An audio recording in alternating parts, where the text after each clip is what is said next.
Ladies and gents, welcome to Prestigious Talks. This is episode 1. It's going to be about introduction. My name is Milad. My name's Julian. And we're going to be talking about why we're starting this podcast first thing. Mm-hmm. Do you want to tell them why we're starting this podcast, Julian?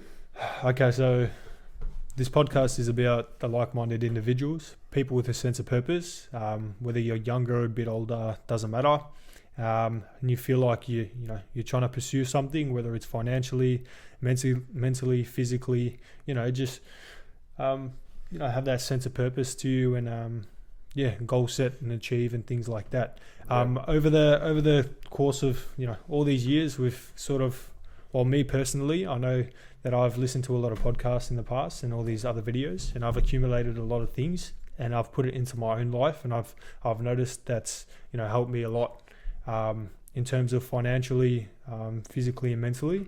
And Millard, do you want to just... To elaborate on that as well, as Julian was saying, that basically we're going to be sharing our experiences that we've had in life so far, in our personal lives and business lives as well.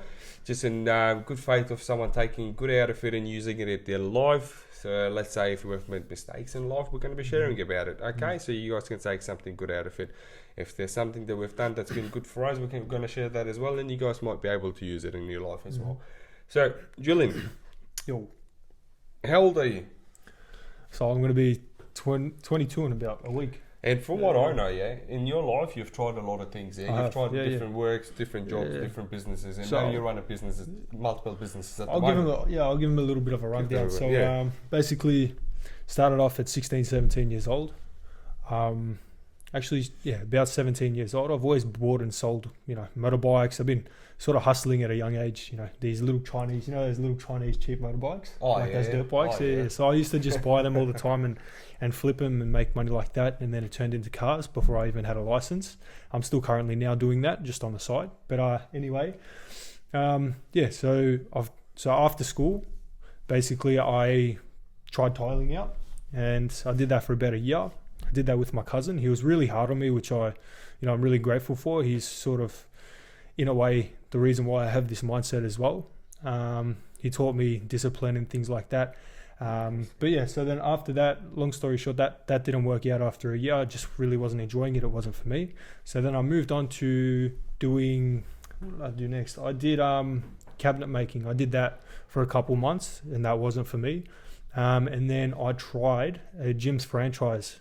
And franchise. So it was What'd you do there? It was like pressure cleaning.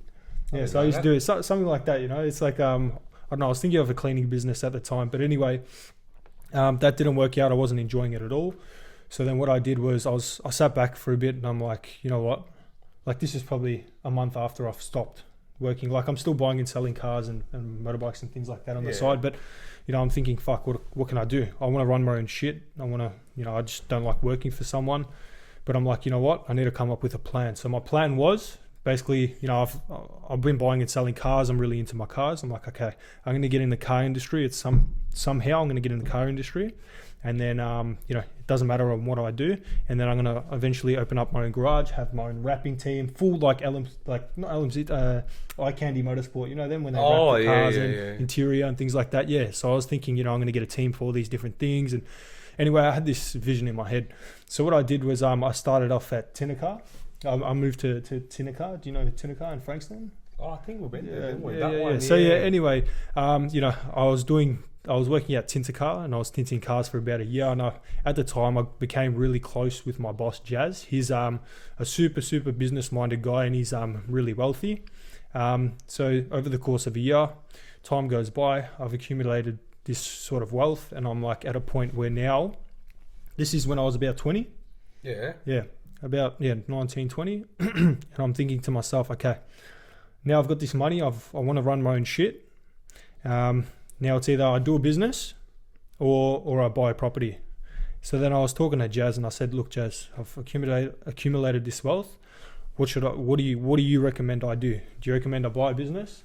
And just pursue my career and whatever I do, and get that business knowledge, or should I purchase a property? He's like, it depends what you want to do. I said, I want to be running my own things. I don't really want to be working for someone my whole life. And he basically turned around and said to me, look, you're fortunate enough to have a roof under your head at the moment. You know, you're living with your grandpa or whoever at the time it was. Yeah, it still is my grandpa. But it's just me and my grandpa, and he's like, yeah, you're fortunate enough. That's such to a good blessing to have, like living with family. Some people don't like take advantage of that. They're like, oh, I want to move out, I want to take life tough on you. It's actually an advantage that you're living with your family. You don't have bills to pay. That's it. Yeah, very minimal. If you're a smart enough person, what you're gonna do? You're literally just gonna take that as an advantage and pursue in your life, try different things. Just like you don't have anything holding you back. Bro. Yeah. So that's exactly what basically Jazz said to me.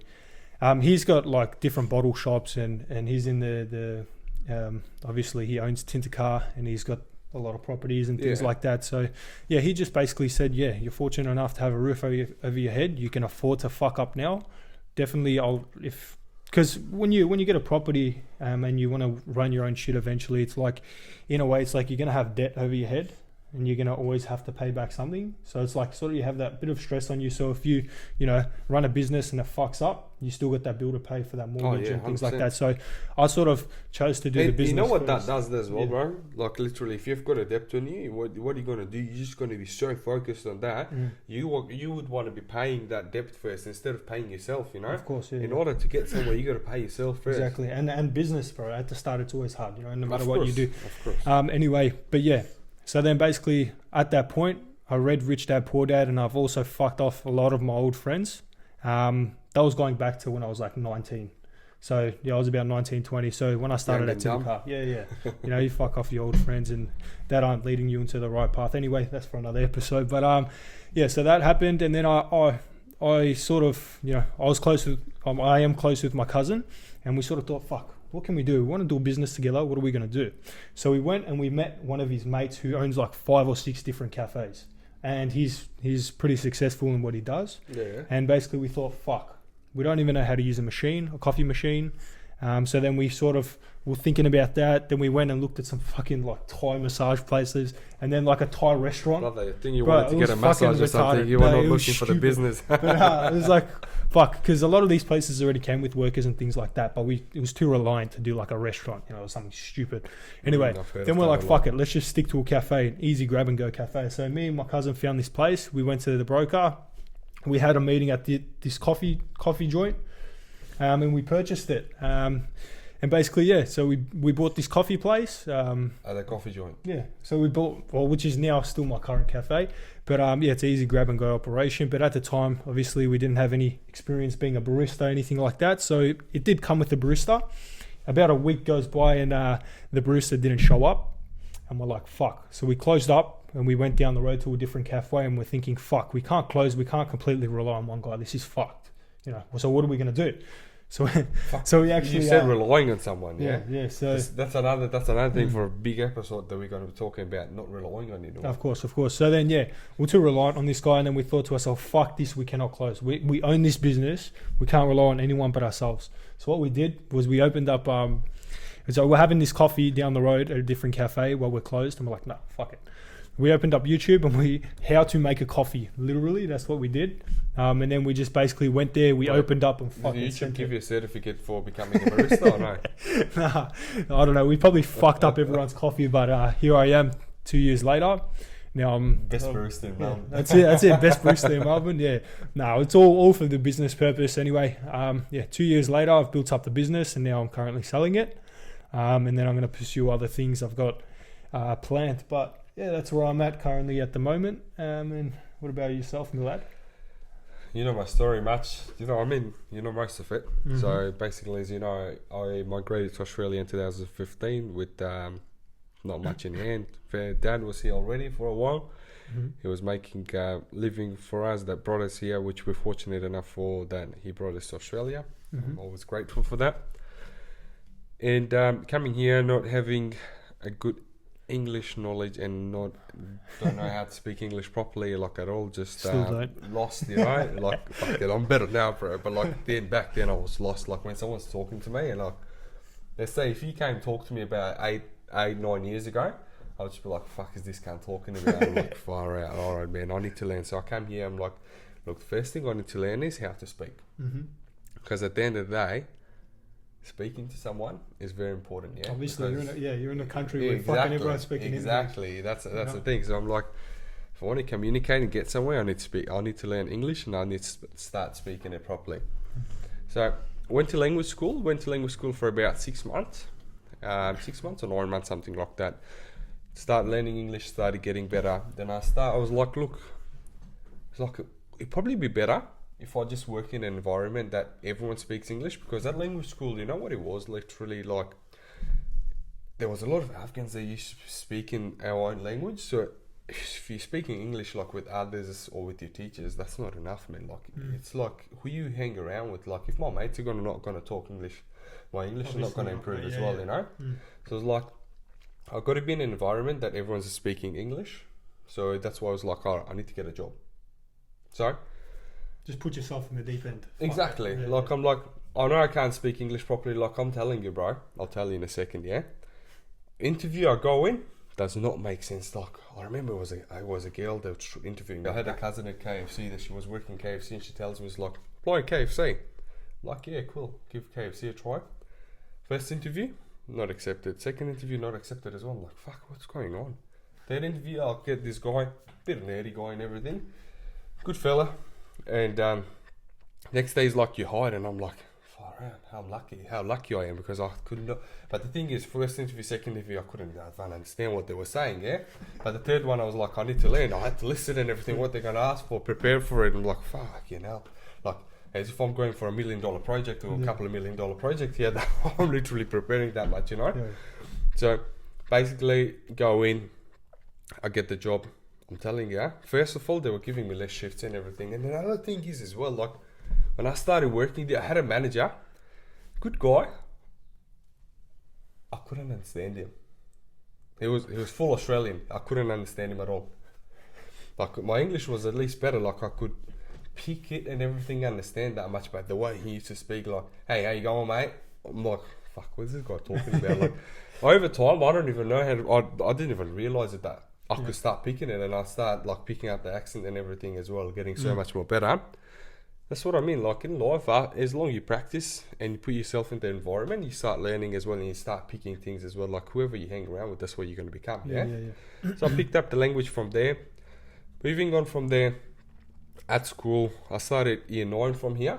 So when I started year 9 from here, then up to year 12, I was a pretty good student. Actually, year 9, year 10. After that, I just didn't like school.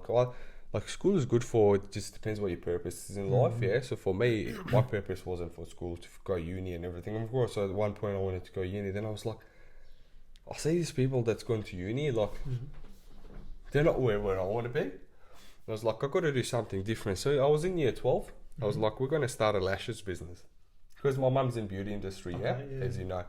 And I was like to my mum, like, I'm telling you, I had this whiteboard, I wrote everything down, planned everything out. Because the thing is, if you want to do something, you've got to plan it out, how you're going to do it. Like, break it from start to finish off it, like everything. How you getting it, what samples, what manufacturer, everything, start like to finish. So, start planning it out. And I'm like, all right, I'm going to go China. Because we were getting samples and it was pretty good. Then I'm like, all right, I'm going to go to China. I'm going to meet with these people that is our supplier. I'm going to get a good pricing from them, and we're going to do our own packaging and everything. So that's what I did. I went down there. I chose a couple of lashes. Showed it to my mum. She's like, yep, they're good. Cool. Packaging, design, cool. Shakila lashes.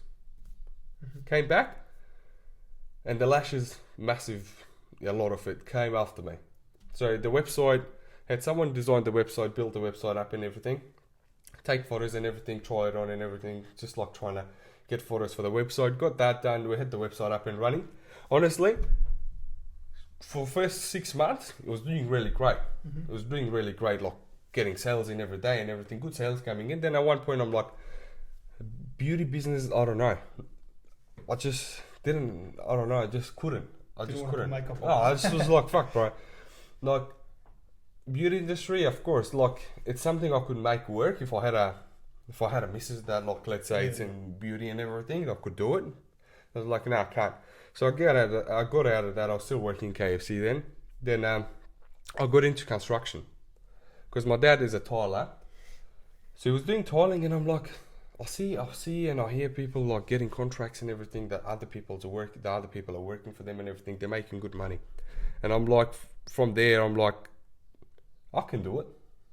I get leads, start going online, getting leads and everything for tiling, looking at jobs and everything. Start getting jobs. At the start, did you know how the fuck to tile or? No, I didn't nothing. know. I didn't know shit. So you just what? My dad knew though. My dad knew, of course. Yeah, My yeah. dad knew because. So I just stick with my dad. Like I used to speak. My dad can't speak English that well. I mean, he can understand well, but he can't speak too well. So I was like, I'll go with him, learn and everything. So first month that we was doing contracts, we were getting jobs in and everything. I was still working KFC. My dad's doing work, and he had a couple of his mates helping him around and everything. And over time, I noticed something. I'm like, I'm working for myself right now. I've others working for me. Why don't I make a KFC in 3 months? Here, I'm making it in like 2 weeks, something like that. Like, why don't I just do this full time? Then I had my mum telling me, oh, no, you need to go uni, do something else, don't get yourself into this. Oh, no, I'm going to do it. I end up doing it, yeah? Start getting more contracts in, start getting more work in, like others working for us, like doing a lot of tiling, waterproofing works, yeah? Over time goes by, I start learning more, meeting new people and everything as well. We got into renovations. We started doing bathroom renos, kitchen renos, house renos. We've done house renos and everything. And extensions and everything, landscaping. So I'm like, nah, building industry it is for me at the moment. So getting good clients in, building good relationship with my clients, because at the end of the day about me is I connect with people and I understand what my client wants because I listen to them. If you don't listen to your client, you're not going to understand them, and most likely you're not going to win the project as well. If I don't understand you, would you like me? Obviously not. Exactly, yeah. That's how it is. In business, in any business, like if you understand your client, bro, they're happy, and you're winning the project. So we started winning good projects. Like first year revenue, second year it doubled. Fuck, I'm telling you, bro. It's like third year. Like this was the third year, or second 2.5 years or third year was doing this business. Like we're looking at like multi-million-dollar revenue here, and I'm like, fucking amazing. Like, and I'm literally telling you, bro. Like we're looking at the moment, even for this year forecasting and the projects we've got on hand, it's already multi-million-dollar projects that we have like all up together, which is fucking good margins for us and everything as well. So, and that's why, because I do my own like renovations and flipping as well, and like I've got properties that I'm doing planning on and everything and doing development, or I'm gonna sell it. That's what we do as well. That's another thing, and that's why I got you into renos.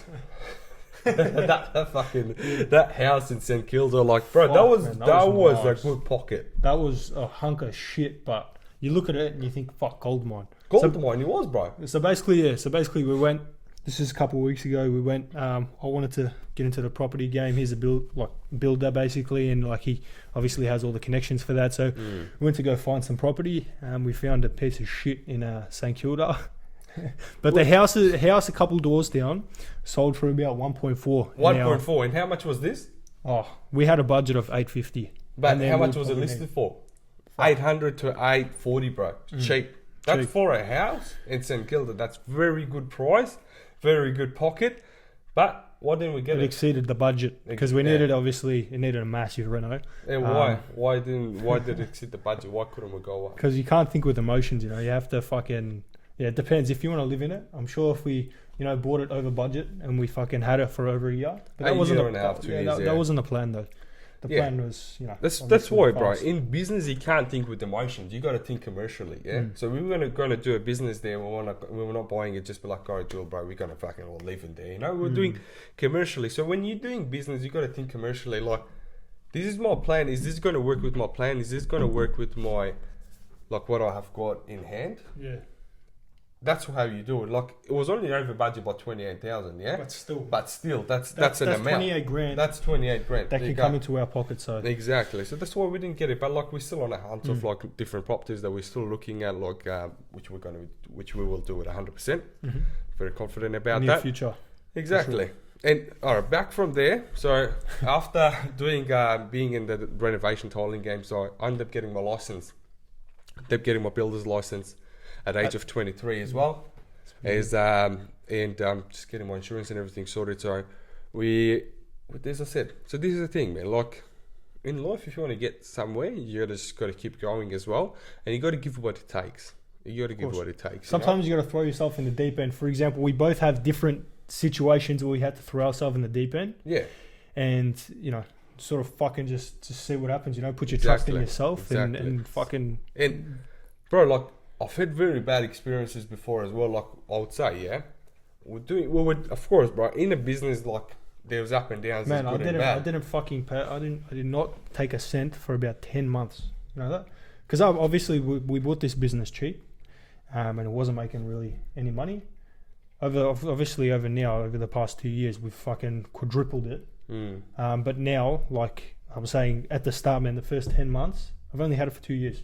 Yeah. The first 10 months of it was fucked. No money in the pocket. I remember you telling me that. But man, that is the moment where you get the most fucking hungry, bro. I'm telling you, this is like when you, for example, before you started getting these leads and stuff, when you were a bit like, oh fuck, you're overwhelmed and things like that. You're just like, bro. Man, I was telling you, I was printing out these cards, I was going on Canva, I was doing fucking all sorts of shit, going fucking different businesses, walking down the road, trying to make connections. Bro, it's a fucking whole different sort of, you start to meet like a new self, like how would you say it, like a new side to you comes out that you wouldn't usually see. That new side of you, bro, is just like, see, it's just what that new side took, like, bro, you have to go through shit to get to that new side, to become the 2.0, as you always say, yeah? The best version of yourself possible. That's what this podcast is basically Exactly. about. So that's the thing. And, of course, bro, we had a lot of up and downs in the business. Like, literally last year, fucking, we had massive losses as well, but I learned a lot of big lessons out of it too, you know? That's not going to happen again. Like, in business, especially like inflation and everything going up, a lot of people going bankrupt and everything as well, clients that we did work for and everything, which didn't work out really well for us. But like, at the end of the day, like, now we know we've learned lesson out of that. That's not going to happen to us, most likely not anymore, because we fucking because the thing is, bro, like in life, when you get a failure, something hits you, all right, don't fucking blame yourself. Oh, I fucked up. No, you take that as a lesson, you know. You need think positive, like think the positive side of it. Take that as a lesson. Yeah, fuel yourself. Like make sure that doesn't happen again. And yeah, so that's where we are with our business and everything as well. And we were talking about starting this podcast for a long time, me and you, and we were talking about we actually still got a business together running Prestigious HCL. Yeah, you guys can fucking say. So, and our next giveaway is going to be dropping soon as well for Prestigious HCL. So you guys know. It's been a bit of a roller coaster. Like again, at the start of the business, you always come across these sort of things, and been a bit unfortunate at the start, but we're getting back up there, and we thought we'd start a podcast at the same time, because even when we went to fucking Dubai, for a bit of a holiday, we had these mad conversations, and about like personal development and like personal growth and things like that, and from there we wanted to start a podcast. Now it's been fucking over a year, and we're finally here. yeah, but like it was the first thing was the business, bro. Like we wanted to do a business together. The amount of business ideas we had, but then at the end we're just like, nah, we're going to do Prestigious HCL. Let's go. But bro, how many times we got hit with Prestigious HCL? How many times? What do you mean by that? Like we every time we're going up, we're fucking getting. That's what I mean. It's a roller coaster, bro. It was bad. Like everything that could have gone wrong at the start has gone wrong. But what time were we working till? Bro, it was fucked. Like non-stop hours. Bear in mind, I still got a cafe. I wake up at fucking 5 a.m. Yeah, I finish up at 3, get home around 4:30, and then it was just from there. Sometimes I would have to meet this guy at the beach. I've met him at a beach to take videos straight after work, and it was freezing fucking cold. Of course, yeah. It was freezing. And then what time did we get back? Late, man. It was like 10 o'clock or something. Brother, you had a jacket. I didn't even have a jacket. I'm telling you that, bro. Remember that night with Ethan? We're going back towards the car. I could not feel my hands. Nothing. Bad. But anyways, you give what it takes, bro. You give what it takes. You develop yourself as a person too, going through these challenges. Exactly. But this is the kind of stories we're going to be sharing with you guys as well, and we will be having guests coming as well. Yeah, that's which is going to be like when we talk about guests, that people that are made something in their life and they are just on the right path with making something out of their life at the moment. At a young age, so we do know some people, and they're going to be jumping on here, hopefully in the near future.